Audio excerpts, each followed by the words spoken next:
नमस्कार विद्यार्थी मित्रांनो, बघा या व्हिडिओमध्ये आपण इयत्ता 10वीचा जो अल्जेब्राचा फर्स्ट चॅप्टर आहे कोणता linear equation in two variable या धड्यामध्ये पहिल्याच पेजवर आपल्याला एक ऍक्टिव्हिटी दिली. त्या ऍक्टिव्हिटी मध्ये एक टेबल आहे. काय करायचंय, आपल्याला दिलेले जे इक्वेशन्स आहेत ते linear equations in two variable आहेत का नाही एवढंच चेक करायचंय. Linear equations in two variable आपल्याला 9वीला पण झालेलं आहे. फक्त याच्यामध्ये आयडेंटिफाय करायचंय आहे का नाही. मग मित्रांनो, आपल्याला याच्यामध्ये सगळ्यात आधी माहित काय पाहिजे, लिनियर इक्वेशन इन टू व्हेरिएबलचा काय माहित पाहिजे, जनरल फॉर्म. जनरल फॉर्म काय असतो बघा, सर्वांना माहिती काय, ax plus by plus c is equal to 0. म्हणजे दिलेलं इक्वेशन आपल्याला या फॉर्म मध्ये लिहिता येत असेल तर ते linear equation in two variable असतं. आता याच्यामध्ये काही आणखी गोष्टी आहेत बघा. काय, याच्यामध्ये हे जे चल आहेत म्हणजे व्हेरिएबल कोण आहेत, y आणि x हे व्हेरिएबल आहेत. यांची डिग्री नेहमी एकच असली पाहिजे. म्हणजे त्यांची पॉवर किती असली पाहिजे, एकच असली पाहिजे, तरच ते इक्वेशन लिनियर असतं. बरोबर. म्हणजे बघा यांची डिग्री किती असणार, 1, पॉवर किती असणार, 1. पुन्हा त्यानंतर हे जे a b आणि c हे तीन काय आहेत, नंबर आहेत. ते काय आहेत, नंबर. म्हणजे a b c कोणते नंबर असले पाहिजेत, नॅचरल असले पाहिजेत, whole, integer, rational, real number. तर हे आपल्याला रिअल नंबर चालतात.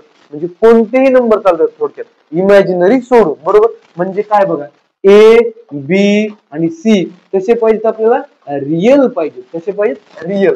आणि सर्वात महत्वाची कंडिशन जिच्याकडे नेहमी दुर्लक्ष करतो आपण, काय, हे जे ए आणि बी आहेत का, ए आणि बी सेम टाइमला 0 नसले पाहिजे. याचाच अर्थ काय, एका वेळी एक 0 असू शकतो. म्हणजे जर ए 0 असेल तर बी 0 नसायला पाहिजे, जर बी 0 असेल तर ए 0 नसायला पाहिजे. पण दोघं ए पण आणि बी पण 0 असले तर ते इक्वेशनच होत नाही. म्हणजे बघा, ए आणि बी ऍट अ टाइम, बरं कुठं, ऍट अ टाइम 0 नसले पाहिजे. ऍट द सेम टाइम एकाच वेळी दोघं 0 नसले पाहिजेत.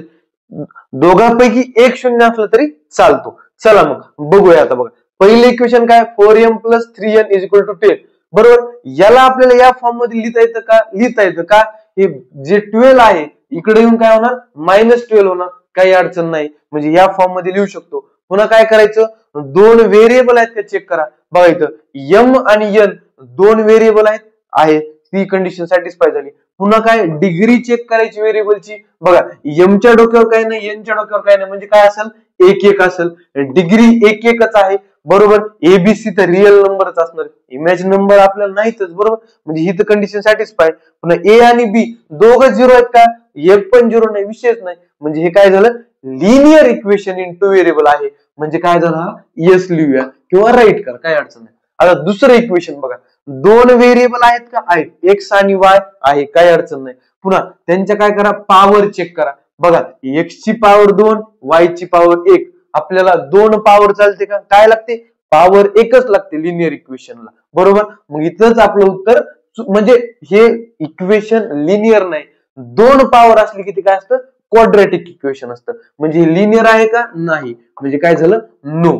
पुन्हा √2x minus √5y is equal to 16. बघा, आता पहिल्यांदा काय करायचं, दोन व्हेरिएबल आहेत का, बघा x आहे, y आहे, काही अडचण नाही. पहिली कंडिशन सॅटिस्फाय झाली. पुन्हा काय बघतो आपण, त्यांची डिग्री बघतो. चला डिग्री बघा, x च्या डोक्यावर काही नाही, 1 आहे, y च्या डोक्यावर काही नाही म्हणजे 1 आहे.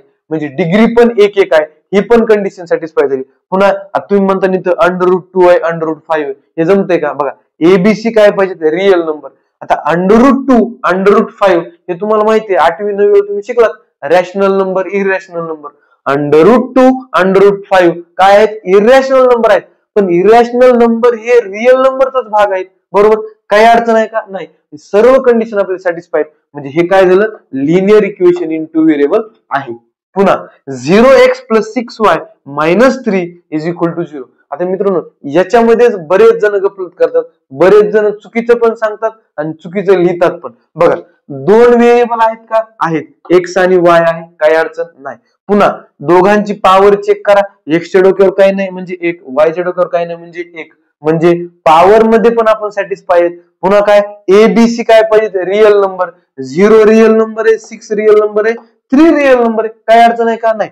पुन्हा काय, ए आणि बी 0 नसले पाहिजेत. बघा, आता तुम्ही म्हणता इथं ए 0 आहे, मग आता हे linear equation in two variable नाही, तसं नाही. ते काय म्हणते, सेम टाइमला दोघं पण 0 असले पाहिजे. बघा बी आहे ना 6, काय अडचण आहे का नाही. इथं जर हे 6 च्या ऐवजी 0 असतं तर linear equation in two variable नसतं. पण एक आहे ना 6, काय अडचण आहे का नाही. म्हणजे हे काय झालं, linear equation in two variable आहे. बरोबर. चला पुढे, 4/x + 5/y = 4. आता मित्रांनो बघा, दोन व्हेरिएबल आहेत का, आहेत, काही अडचण नाही. त्यांची पॉवर x च्या डोक्यावर काही नाही म्हणजे 1, y च्या डोक्यावर काही नाही म्हणजे 1. पण मित्रांनो आपल्या जनरल फॉर्म मध्ये x आणि y कसे आहेत, न्यूमरेटर मध्ये, पण इथं कसे आहेत x आणि y डिनॉमिनेटर मध्ये. मग आपल्याला काय लागेल, यांना वर घ्यावं लागेल, म्हणजे न्यूमरेटर मध्ये घ्यावं लागेल. x ला जर मला न्यूमरेटर मध्ये घ्यायचं असेल तर त्याची पॉवर काय होणार, निगेटिव्ह होणार. पॉवर काय होणार, निगेटिव्ह. म्हणजे x ची पॉवर काय होणार मित्रांनो, -1. आपल्याला पॉवर निगेटिव्ह मध्ये चालते का, एक म्हणजे पॉझिटिव्ह 1 सोडून काहीच चालत नाही. हे तरी कसं चाललं आपल्याला, म्हणजे इथंच हे चुकीचं झालं. म्हणजे हे linear equation in two variable आहे का, नाही. चला पुढे, 4xy - 5y - 8 = 0. आता मित्रांनो दोन व्हेरिएबल आहेत का, आहेत दोन व्हेरिएबल, x आहे, y आहे, y बरोबर सेम आहे. पुन्हा आता आपण काय चेक करतो, त्यांची पॉवर चेक करतो. y च्या डोक्यावर काही नाही म्हणजे 1 आहे, x च्या डोक्यावर काही नाही म्हणजे 1 आहे, y च्या डोक्यावर काही नाही म्हणजे 1 आहे. आता मित्रांनो तुम्ही डिग्री कशी ओळखायची, पॉलिनॉमियलची डिग्री किंवा इक्वेशनची डिग्री आपल्याला काढता येते ना. बघा याची डिग्री कशी काढणार मित्रांनो, बघा हे दोघं मल्टिप्लिकेशन मध्ये आहेत. कसे, मल्टिप्लिकेशन मध्ये. मग यांची डिग्री कशी करणार, दोघांच्या पॉवरची ऍडिशन करणार. 1 आणि 1 किती झालं, 2. म्हणजे यांची डिग्री किती झाली, 2 झाली.